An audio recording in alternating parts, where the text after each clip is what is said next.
Break के बाद एक बार फिर आपका स्वागत है और इनोवेट इंडिया में आज डॉक्टर नितिन की उस तकनीक के बारे में हम बात कर रहे हैं जो खरपतवार का इलाज ठीक वैसे ही करती है जैसे कीमोथेरेपी कैंसर सेल्स का इलाज करती है।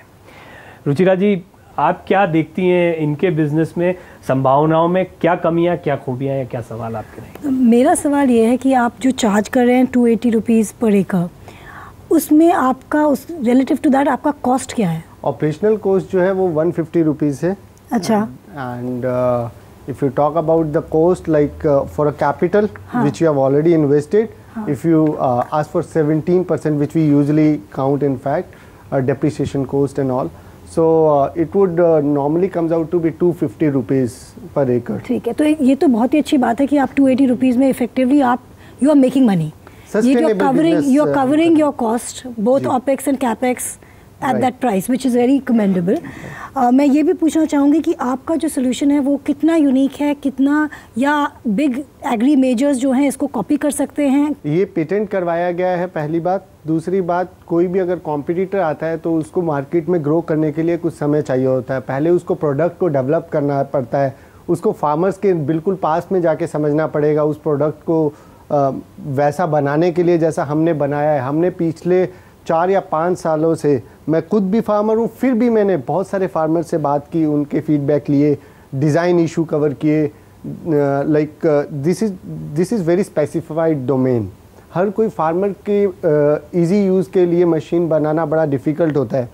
देन फिर हमारी जो कंपनी है वो सर्विस बेस्ड कंपनी है, वहाँ पर हमने कैपेबिलिटी डेवलप की है सर्विस देने के लिए। उस कैपेबिलिटी को डेवलप करने में भी समय लगता है। जब तक वो समय लेंगे मार्केट में compete करने का, अभी तक ऐसी कोई डिवाइस मार्केट में नहीं है। जब तक वो समय लेंगे तब तक मैं अपने आप को एक अच्छे स्केल पर देखता हूँ जहाँ पर मैं उनको compete कर पाऊँगा। खरपतवार जो है वो कई तरह की होती है जी।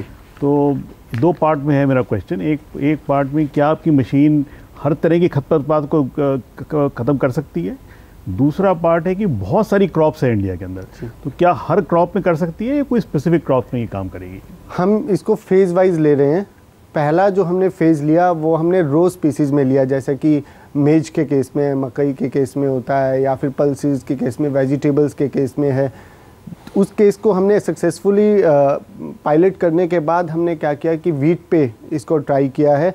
वीट पे अभी ट्रायल चल रहा है। वीट के ट्रायल पे अगर सक्सेस होता है तो हम और फसलों को देंगे। अब तक हमने 58 तरह की जो मेजर वीड है, फेलरिस माइनर है, या फिर ऐसे बहुत सारी वीड्स को हमने directorate of weed research Jabalpur के साथ मिलकर हमने उसका कंट्रोल किया है।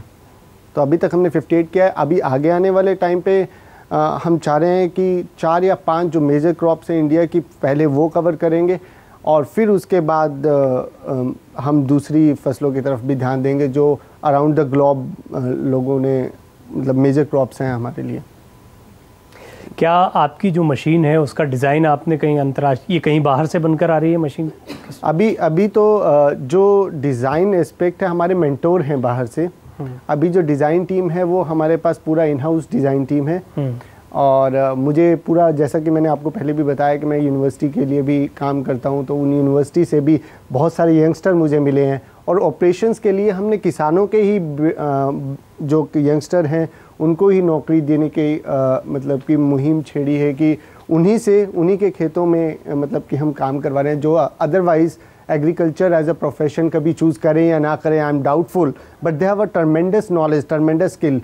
लोग बोलते हैं स्किल नहीं है, मैं बोलता हूँ सबसे ज़्यादा स्किल उनमें है, क्योंकि they know each and every aspect of the agriculture. ये संभावनाओं से भरी फील्ड दिखाई पड़ती है जिस पर आप काम कर रहे हैं और सभी को अभी बड़ा इंटरेस्ट आ रहा है आपके इस इनोवेशन में।